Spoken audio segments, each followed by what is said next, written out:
Alors, Bezrat Hashem, aujourd'hui, on va continuer le 5e cours sur le Likutei Moharan, l'œuvre de Rabbeinu. Dans le 2e tome, la Torah Aleph, on est dans le 5e cours. Sûrement, il y aura encore au moins 1 ou 2 cours.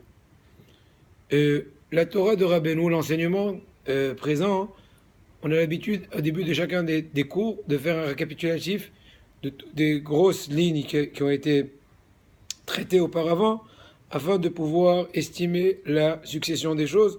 Autrement, on ne peut pas très bien comprendre toujours le fin fond des choses. Bien clair? Très bien.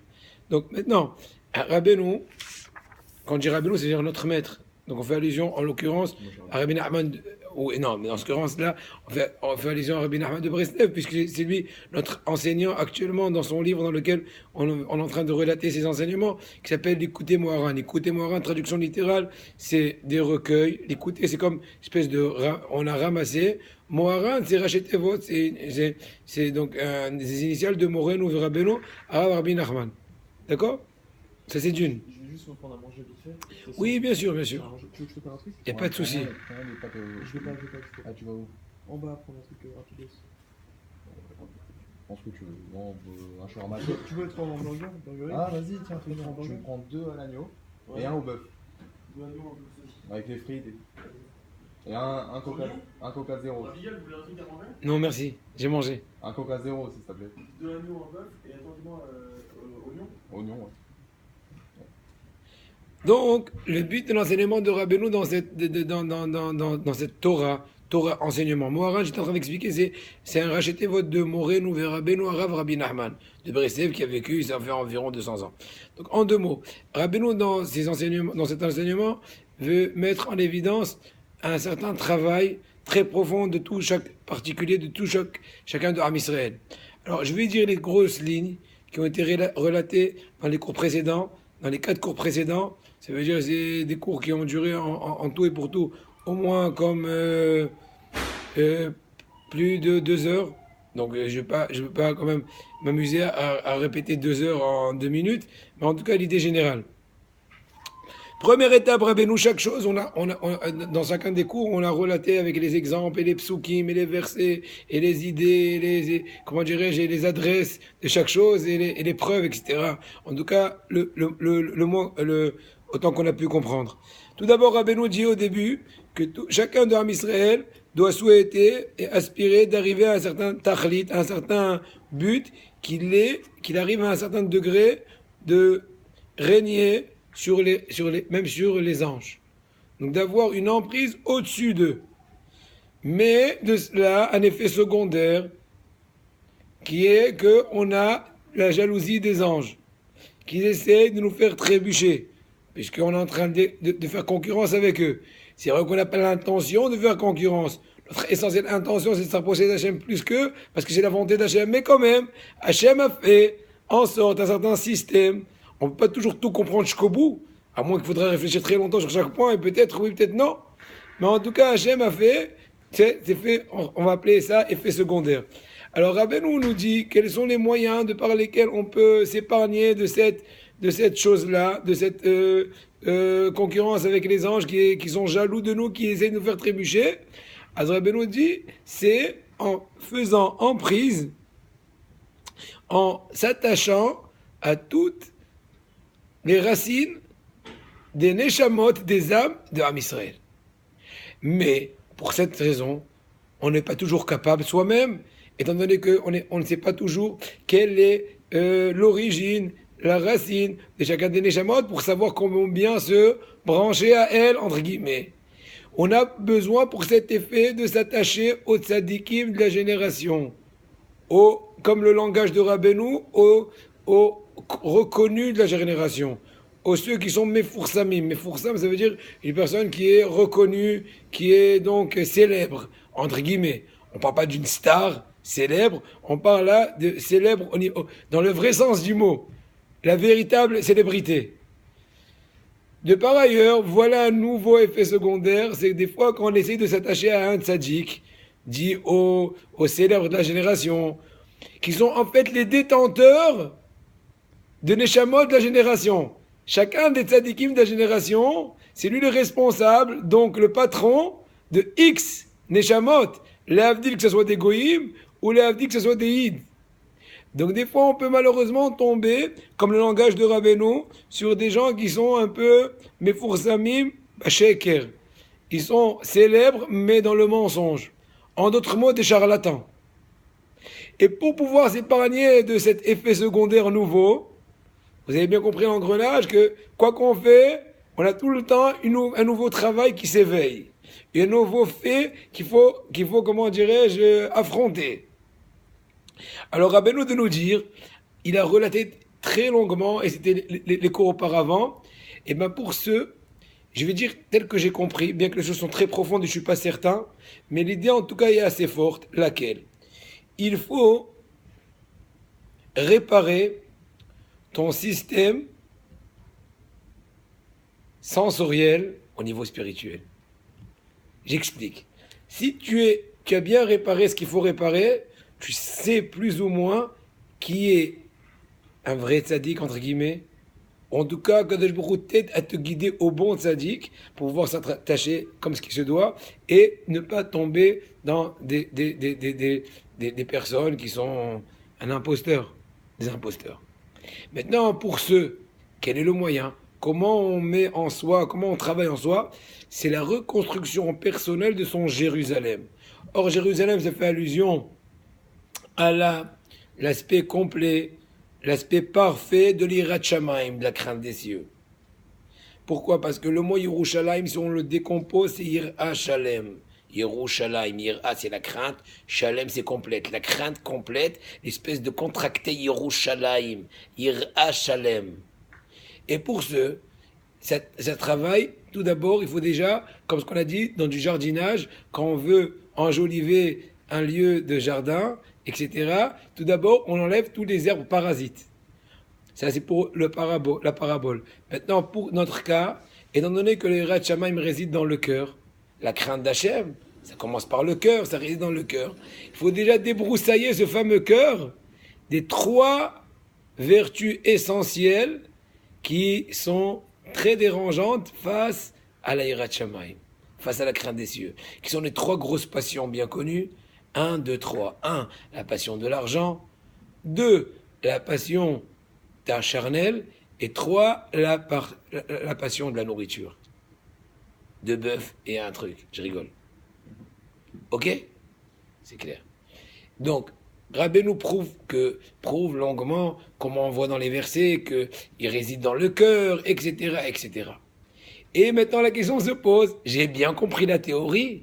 Prière de m'expliquer la pratique. J'ai compris, c'est bien beau. Mais comment on va donc réparer ces 3 vertus? Ah, c'est vrai qu'il faut étudier le moussard. C'est vrai qu'il faut se conseiller. Il faut passer des exercices, passer des épreuves. Pas se créer des épreuves, mais quand elles viennent, prendre la bonne occasion de se redresser grâce à eux, grâce à elles, ces épreuves, etc. D'accord? Mais entre-temps, quel est le travail général? Réponse, le travail des 3 fêtes.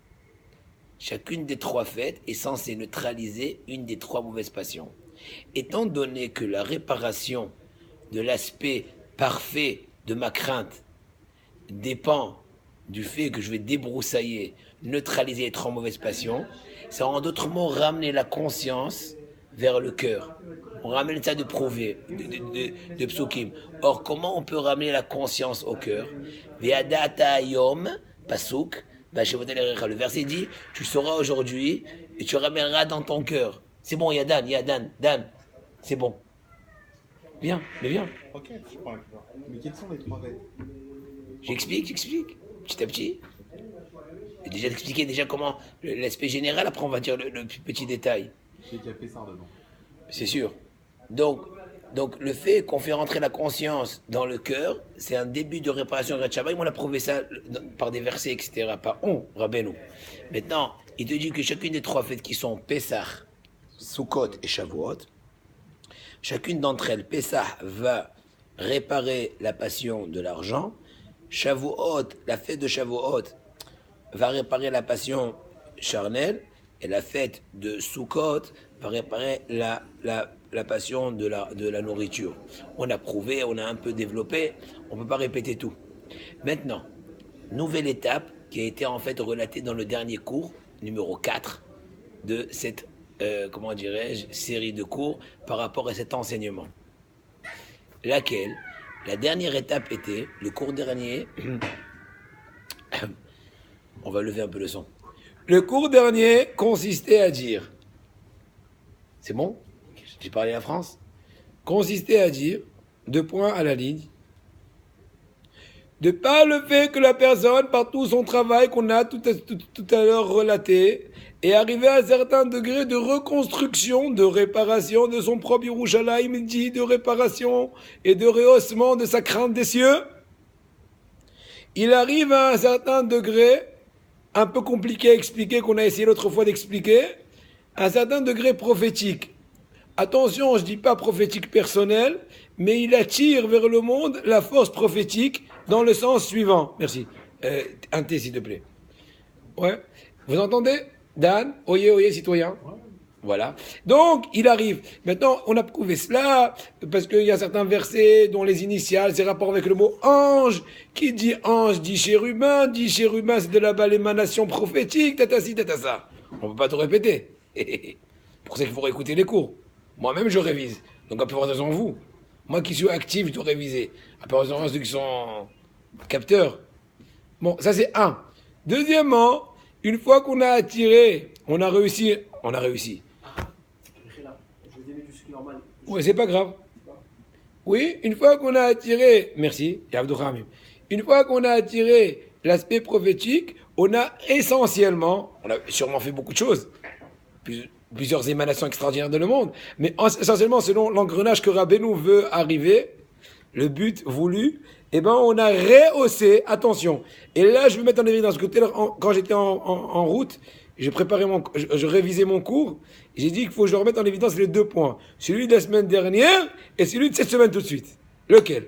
La semaine dernière, on a expliqué, et maintenant je vais un peu répéter quand même tout de suite, comment on va rehausser la force de la prière. Et aujourd'hui, on va plutôt relater comment on va neutraliser les parasites à la force de la prière. En d'autres mots, il y a mettre tout d'abord en piédestal, et il y a ensuite enlever les saboteurs. C'est bon? C'est clair? Très bien. Sur ce, on a expliqué par un certain système de psukim, etc. Quand je dis encore une fois, on, c'est pas moi, j'ai essayé d'être le perroquet de Rabbeinu pourvu.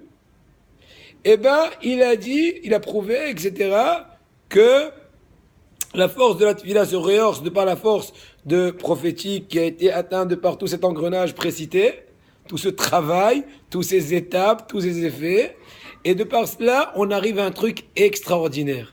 En un mot, on met, en argot, on met KO le monde de la médecine. C'est mamage pour être direct au but. En d'autres mots, tu te souviens un peu d'Anne? En d'autres mots, étant donné que tout l'aspect de la médecine dit des médicaments, dit, est à la base d'herbes, n'est-ce pas? Or, la force médicale de toutes les herbes est basée sur la force spirituelle que chacune des herbes attire de l'ange qui est responsable sur chaque herbe. Vous savez très bien ça. Nos sages disent dans le Midrash que chaque herbe a un ange spécial qui est là à veiller sur comment il pousse, les facultés de médicaments qu'il va apporter à telle et telle maladie, de telle et telle fonction, façon dont on va utiliser ces herbes-là, etc. Et ainsi de suite, une espèce d'enchaînement extraordinaire, cet ange-là qui tient d'un plus grand ange, qui tient d'un ministre spirituel, qui tient des astres, etc. jusqu'à au Dvar Hashem. Traduction, la parole d'Hachem. La parole d'Hachem, c'est le générateur. Encore une fois, le mot parole d'Hachem, ça reste abstrait. Mais en tout cas, c'est une certaine notion qui veut dire, c'est elle qui est à l'origine de tous les remèdes.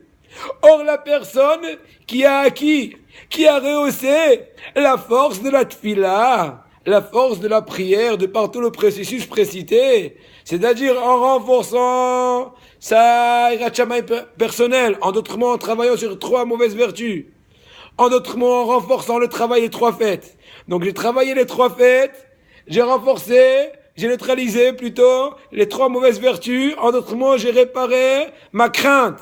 Qui dit réparer ma crainte, j'ai attiré un souffle prophétique à un certain degré qui va rehausser la force d'Atfila qui est bafouée, Rabotai. Si on avait assez de Emouna, je m'inclus avec vous, Rabotai, je me sens pas viseur, je suis auto-visé avec vous. Lequel, si on avait assez de conscience de l'impact de la force de nos prières, eh ben on n'aurait jamais cessé de prier. En tout cas, pour le plus moindre petit problème, volonté, besoin. Donc, ce travail-là va rehausser l'importance. Une fois qu'on a rehaussé l'importance d'Atfila, qui dit Tfila dit la parole d'Hachem. On a prouvé plus ou moins comment? Par certains psukim. Donc, je suis directement lié à l'origine de la guérison. Puisque le Dvar Hachem, c'est lui qui a donné de la force aux anges, aux ceci, aux cela, jusqu'aux petits détails des petits herbes. Donc moi, je fais comme ce qu'on dit en français, un raccourci. En d'autres mots, j'ai annulé la force médicale. J'en ai plus besoin. On va expliquer, pourvu qu'à la fin du cours, on arrive à ce terme-là, lesquels, non seulement on a, comment dirais-je, doublé, comment on dit, doublé? Comme en voiture, il m'a doublé. Non seulement on a doublé toute la force médicale, mais on la met même KO, ça veut dire, entre guillemets, elle devient impossible, elle devient dépendante de nous. Elle n'a plus de raison d'être. Puisque je suis là pour guérir, et vous avez eu la possibilité de vous faire guérir de façon, comment dirais-je, d'aller directement à la centrale, j'ai plus raison d'action. Claire à Botaï. Et là, aujourd'hui, Rachel, tu vois, après cette longue introduction, tu as eu le mérite aujourd'hui, puisque tu es nouveau, tu as eu le mérite d'avoir un compilé extraordinaire. C'est-à-dire que tu as eu là environ 16 minutes, ce qu'on peut étudier au moins pendant 2 heures ou plus. Et 2 heures de concentration, Dan, il peut prouver. Est-ce que tu approuves ça, Dan? Voilà, avec son sourire. Donc, tout d'abord, par votre permission, je vais quand même faire une petite bracha afin de pouvoir continuer l'oratoire. Baruch ata Adonai Eloheinu melech ha'olam shehakol nihya bidvaro. Amen. Rabbeinu, dans cette nouvelle partie de ce nouveau sujet, enfin de commencer un nouveau sujet, ou plutôt une nouvelle étape, les news. Rabbeinu te dit, une fois qu'on arrive à ce processus, ce mérite extraordinaire, ce degré extraordinaire de proximité d'Hachem, que j'ai plus besoin que personne me guérisse, etc., que Hachem directos, etc. Eh ben, c'est tout ça mis en allusion dans le fameux verset dans le Shemot. C'est Père Shemot. Il dit comme ça, Va'avatem, traduction littérale. Après, on explique un peu midrashiquement selon l'explication de Rabbeinu voulue. Va'avatem et Hashem Elokechem. Vous allez servir Hashem, votre éternel. Ou Berar. Écoutez bien, Rabotai, c'est très profond. Je vous dis la vérité, celui qui se concentre et comprend très bien ce que je dis, il peut voltiger. Non, voltiger, de toute façon, pas physique. Ou Berar et la une fois que je servirai à Hashem, notre éternel, vous servirez à Hashem, votre éternel, il va bénir votre pain et vos eaux. La suite du verset dit, un verset de la Torah, hein, c'est pas du charlatan, c'est la Torah, Israël. Je vais enlever la maladie de ton sein. Elle va peut être en ton sein, la maladie. D'accord? C'est clair jusque-là? Il te dit, Rabbeinu, c'est quoi Avatet Shogechem? Qu'est-ce que veut dire le mot tu vas servir le Hachem, le Tout-Puissant, votre éternel? De façon très générale, servir Hachem, c'est toute la vie, à chaque souffle, à chaque instant. Mais essentiellement, quel est le travail d'Hachem, la avodat Hachem, le service déjà? La prière. La Gemara dit dans Masechet Baba Kama Daf Tzedek Bet Amud Bet, Mazo avoda zot tfila. Chaque fois qu'on dit avoda, travail, au niveau spirituel, c'est la tfila. Donc on voit déjà de là que la tfila, c'est un travail. Donc c'est un travail, c'est pas comme ça. Il faut s'habituer. Au début, c'est dur. On s'habitue. On se rôde. Et donc, si tu fais le début du verset, il dira, ben nous, vous êtes servi votre éternel. Alors, qu'est-ce qui va se passer tout de suite après? Il va bénir notre pain et notre boisson, etc. À un tel point qu'on aura plus de maladie. En d'autres mots, le remède sera de par le biais de notre simple nourriture. Étant donné qu'on est arrivé au degré de la tfila, comme ce qu'on a tout à l'heure dit, donc on est branché directement au Dvar Hashem, donc automatiquement tout ce qu'on mange, même un shawarma, même un steak frites, même j'en sais rien, eh ben il y a dedans le remède d'Hachem. Puisqu'on n'a plus besoin de l'intermédiaire, comment dirais-je, des herbes. Il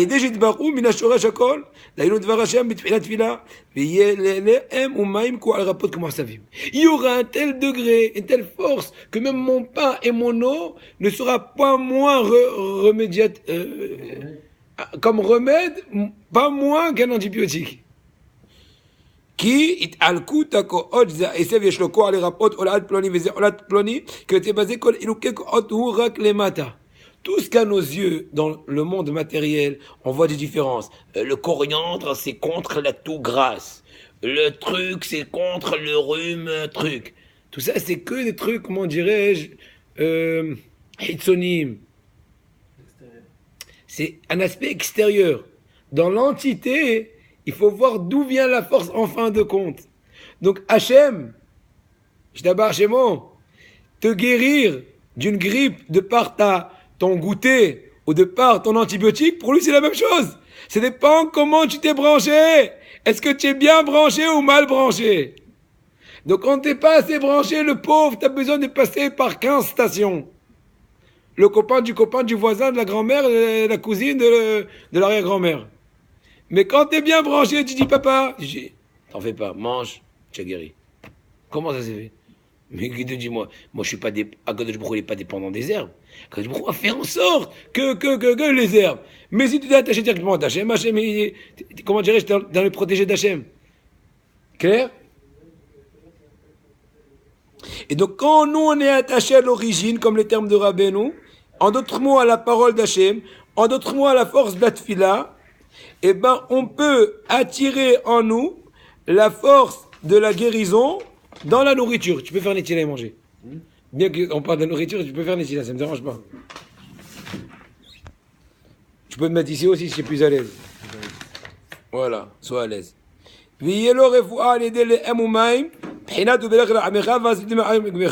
Maintenant, nouvelle étape. On a dit auparavant qu'on a rehaussé l'importance de la tfila. Maintenant, on va mettre en évidence d'enlever tous les saboteurs, entre guillemets, de la force de la tfila. Parce qu'il y a trois, il te dira Beno, trois travaux. Tout de suite expliquer c'est quoi. Trois travaux qui attaquent, qui détériorisent, a priori, qui cherchent à affaiblir le travail de la tfila. Trois travaux contre le travail. Qui sont en fait les trois.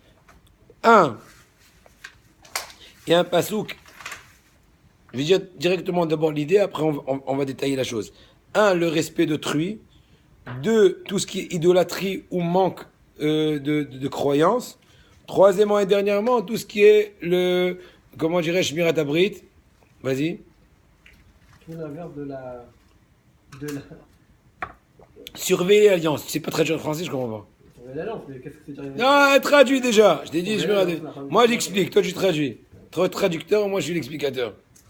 Shmirat Abrit, c'est surveiller l'alliance, donc tout ce qui est en rapport avec la sainteté, avec les mariages permis, et à l'inverse, Hazé Shalom, etc., etc.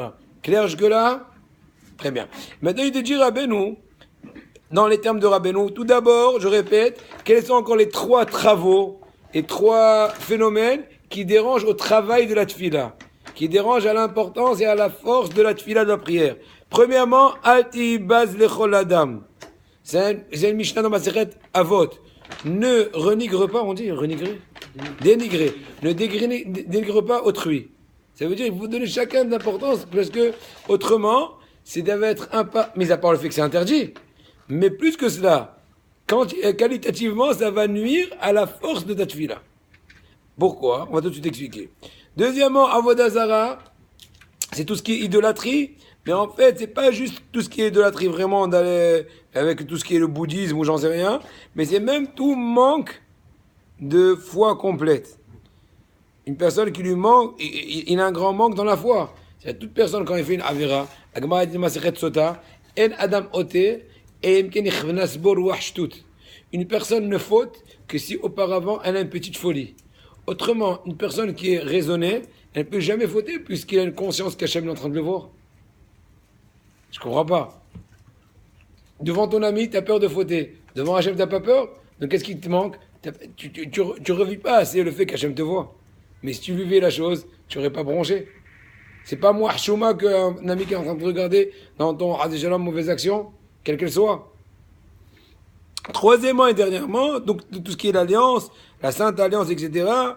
Donc là, il te dit pourquoi. Comment on voit Rabotaï que ces trois aspects, trois phénomènes-là, sont appelés travaux. Et donc, puisqu'ils sont appelés travaux, ils nuisent au travail de la tfila. Donc, c'est une espèce de un contre l'autre, trois contre l'un. Et il dit comme ça, ça s'appelle en France, plus que cela, c'est des espèces de travaux du Sitra Hara. C'est quoi le mot Sitra Hara en araméen? Ça veut dire l'autre côté. Le côté de la Toum'a, qui a été créé par la volonté d'Hachem. Hachem, c'est pas une autonomie. C'est pas une autonomie, la Sitra Hara. C'est Hachem qui lui a donné raison pour les comptes d'Akadosh Baruch Hu. Mais en tout cas, ces trois, on va dire, mauvaises midot, sont les travaux du côté négatif. Sont les travaux de l'autre côté, du côté de l'impureté. Quelle est la preuve? Tout d'abord, quand tu dénigres des amis, tu leur donnes pas assez d'importance. Allez, toi, tais-toi. Je sais rien. Ouais, c'est nul, là. Etc. Et de dire pourquoi ça s'appelle Avoda? Parce que comme c'est marqué par rapport à Yosef Hatzadik, que ses frères lui ont fait honte, n'est-ce pas? Ils l'ont rabaissé, ils l'ont dénigré. Et ils n'ont jamais rêvé qu'il deviendrait un jour un roi. Et en fin de compte, qu'est-ce qui s'est passé? De par cela, tous ces faits-là, ils sont devenus eux-mêmes esclaves. Comme l'histoire qu'ils sont venus, ils ont dit à Yosef, on est tes esclaves, libère-nous, etc. Donc on voit ici le fait qu'une personne dénigre une autre personne comme l'histoire de Yosef, c'est en rapport avec l'histoire de la Havdout. Deuxièmement, asservissement. Deuxièmement, Avodah Zara. Donc, tout ce qui est idolâtrie, c'est aussi en rapport avec la notion avoda, de travail négatif, travail du mauvais côté. Pourquoi c'est marqué Anoché Hashem Lokecha, Asher Titera Me'eret Mitzrayim Mibet Avadim. C'est moi Hashem qui t'ai fait sortir d'Égypte du lieu de servitude. Donc on voit que tout lieu où il y a la Avodah Zara, comme l'Égypte, c'était les plus grands idolâtres à l'époque, eh ben ça s'appelle un lieu de servitude. Donc encore une fois, on a mis en évidence que tout ce qui est idolâtrie ou manque de émouna complète, c'est en rapport avec le fait de avoda. Troisièmement et dernièrement, c'est shmirat abrit, tout ce qui est la surveillance de l'alliance. Et à l'inverse, une personne qui, Hazé Shalom, va souiller son alliance, il va tomber entre les mains de la servitude du mauvais côté, comme ce qu'a eu avec Ham. Vous savez, dans la Torah, c'est marqué que les trois enfants de Noé, quand Noé s'est déshabillé, etc., Ham qui a vu sa nudité, etc. Or, quelle était la punition de Ham? Eh bien, il est devenu, vas-y. Sa descendance est devenue des Noirs. Voilà, en français, ils ont été asservis. Donc, on voit encore ici le troisième point, qui est tout ce qui est en rapport avec l'inverse de la Gdusha, ça apporte l'asservissement. Donc, on dit asservissement? Servissement, non? On guide sur servitude. D'accord? C'est clair jusque-là? Donc, en résumé, on a trois éléments qui sont appelés avoda, négatifs, qui vont déranger à la avoda d'atfila. En résumé, 1, 2, 3. 1, tout ce qui est manque de respect d'autrui, tout ce qui est manque d'aspect plein de la émouna. Troisièmement et dernièrement, tout ce qui est l'inverse de la pudeur, etc., tout ce qui peut s'entendre de cela. Maintenant, il te dit un autre extraordinaire. Il te dit, c'est marqué dans le Pasouk, il y a une Gemara dans Maseret Psahim, Daf Kafeh Amoud Bet. Traduction littérale de la Mishnah dans Maseret Psahim. C'est marqué comme ça. C'est pas une Mishnah, c'est une Gemara. Bakol mitrabim, chutz me avodah zara vigilui arayot shurut damim. Traduction littérale, on a le droit de se faire guérir de tout moyen, hormis de par Avodah Zara, ou de par tout ce qui est Gilui Arayot, ou tout ce qui est Shfirut Damim. Donc ce sont les 3 avérotes bien connus. C'est une traduction littérale. L'explication midrashique de ces termes-là, il te dit comme ça, Rabbeinu. Bakol mitrapim, bekol davar sheba olam yocholim mitrapot. Avec n'importe quoi dans le monde, on peut avoir la refoua, on peut avoir le remède. Comme ce qu'on a dit tout à l'heure longuement. Une fois qu'une personne s'est attachée au Dvar Hashem, à la parole d'Hashem, elle a joui du privilège que même sa nourriture devient un remède. Comme ce qu'on a dit. Donc, il dit Rabbeinu, ce qui met en allusion dans les fameux termes de Haramim ici dans la Gemara. Bakol mitrapim, pas n'importe quel moyen même de nourriture simple, ça peut se transformer en tant que remède pour toi, à condition que, comme si c'était marqué à condition que, mais que le mot out en hébreu veut dire à exception de. Mais ici, c'est comme si on disait à la condition que quoi? Que tu travailles sur les 3 mauvaises vertus qui dérangent au travail de la tefila, qui sont Avodah Zara, l'inverse, donc de l'aspect de la Emouna, Gilui Arayot, donc tout ce qui est le principe de Tikkun Abrit, comme ce qu'on a relaté avec Ham, etc. Troisièmement et dernièrement, troisième aspect de servitude, c'est Shfirut Damim, c'est quand on déverse le sang d'autrui, ou en d'autres mots, quand on lui fait honte, c'est aussi une espèce de petite mort, n'est-ce pas? C'est très bien ça. Une personne, la Gemara a dit qu'une personne qui fait honte à son ami, c'est comme ça qu'elle a tué. Pourquoi? Parce qu'à ce moment-là, elle blanchit. Donc le sang, comment dirais-je, s'évacue dans un autre endroit et la personne pâlit. Et donc c'est une petite mort. À un tel point que c'est marqué que selon plusieurs poskim, ça fait partie de Yarek Vali Avor. Si tu es dans un Isaïon où je dois faire honte à une personne, ou bien à Shalom, toi y passer, ben c'est pas Pachout. Bon. Koulanu Yebrim. Maintenant, il y a déjà un truc extraordinaire à Benoît. Il dit qu'il y a des maladies qui se déclarent des fois que tard. Ça veut dire le développement a été peut-être depuis sa naissance, même depuis sa conception, la conception de l'embryon, vu que c'est un truc génétique. Et des fois, la maladie se déclare, comme les termes de Rabbeinu donnent ses signes, ses symptômes, que très tard, à un âge même avancé. En d'autres mots, des fois c'est trop tard. À la rigueur, si on aurait su l'existence des germes de la maladie à une étape assez, comment dirais-je, précoce, on aurait pu guérir la chose beaucoup plus facilement et complètement même à la rigueur. Mais quand la maladie n'est pas connue et quand elle est perçue, c'est trop tard parce qu'elle a été, comment dirais-je, développée de façon gravissime, et ben, ça devient trop tard. Et là, c'est l'idée que Rabbeinu dit. Moi, je sais pas mes termes, j'ai pas fait un cours de médical, c'est les termes de Rabbeinu. Mais il te dit, Rabbeinu, tout ça, c'est quand tu as besoin des médicaments de façon simple, comme ce qu'on a expliqué, tout ce qui est base d'herbe, etc. Mais quand tu as fait toute cette avoda, tout ce travail, de Ratchamaïm, de Tfila, de neutraliser tout ce qui dérange la Tfila, etc. Donc même ta nourriture devient un remède. Donc même sans que tu le saches, tu es en train à chaque instant d'éliminer, Hazve Shalom, tous les germes éventuels. Vous avez compris? Maintenant, je vais quand même redire les termes de Rabbeinu, afin que les termes de Rabbeinu vont aussi nous amener un remède. Même l'étude de la Torah, c'est un remède. Donc, on va lire. Je lis avec les yeux, je traduis en français. Sache qu'il y a plusieurs degrés de maladie. Comme une espèce de plante qui pousse. Ça veut dire un truc progressif. De même que quand tu plantes, des fois, un grain dans la terre, alors au début il pourrit, et ensuite une espèce de, comment dirais-je, de germe, etc. Jusqu'à qui devient tige, ensuite des racines, ensuite des branches, ensuite d'autres branches, jusqu'à qu'il y ait un fruit, n'est-ce pas? Toute l'étape végétale bien connue. Ça, c'est dans la parabole. Ainsi, dans la maladie, Hachem Ishmor, qu'Hachem nous préserve, que la personne, des fois, développe dans son corps une maladie, ça peut durer des fois des années, les germes de la maladie.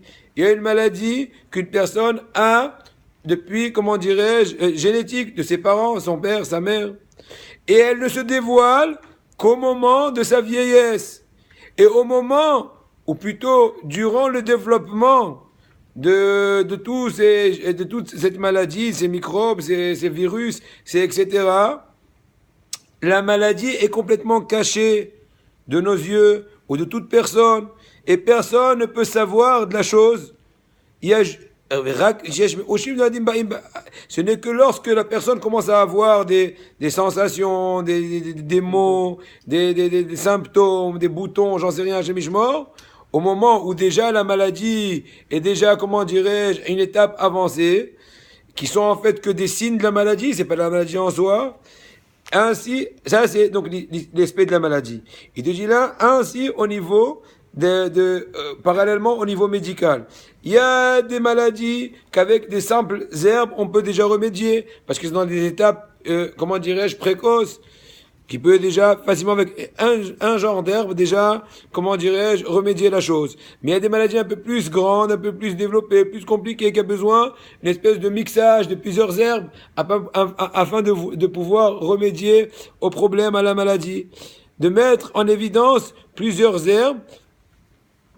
Maintenant, plus que ça, il y a des cas plus poussés qu'il faudra voyager loin pour amener des herbes rares, des herbes, etc., c'est spécial, afin de remédier au problème.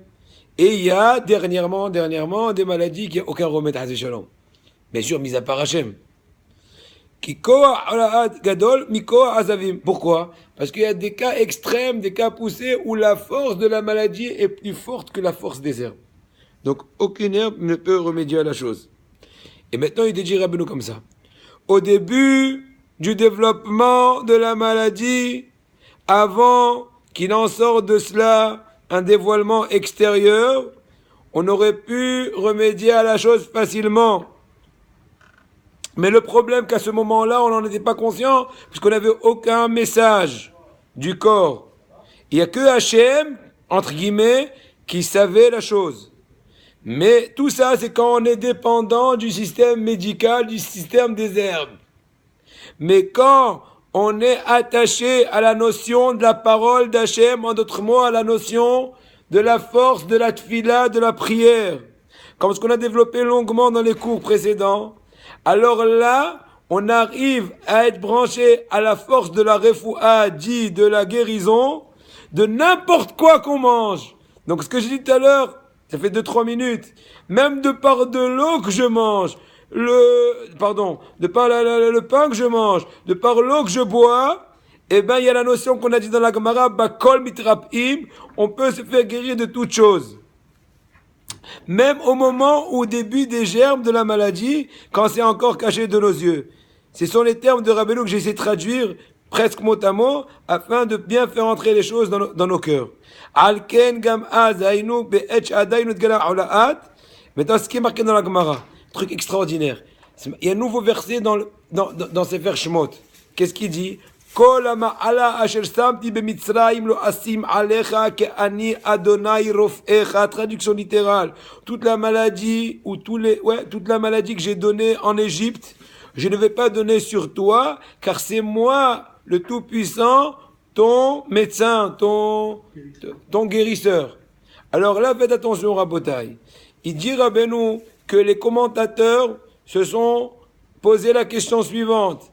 Le style du verset est un peu emphatique. C'est-à-dire, faites attention, je répète les termes du pasouk. Toute la maladie que j'ai donnée, moi, à Hachem, en Égypte, dit les 10 plaies, etc., contre les Égyptiens. Lo asim alecha. Hachem promet à Israël. Je ne vais pas les mettre sur vous. En d'autres mots, vous allez être épargnés. Continuons le verset. Ki ani Hachem revera. Parce que c'est moi, Hachem, ton guérisseur. Ben oui, si tu n'as pas donné de maladie, donc c'est sûr qu'on n'a même pas besoin de guérisseur. Donc comment tu dis, je te donne pas de maladie, parce que c'est moi qui vais te guérir. Si on guérit, s'il y a une maladie, c'est bon, on la guérit. Mais si on n'y a pas de maladie, on n'a pas besoin de guérisseur. Vous avez compris un peu la contradiction dans les termes du verset? Réponse, Rabbeinu, il te dit, selon son développement qu'on a jusqu'à maintenant, la chose se comprend comme suivant. À savoir,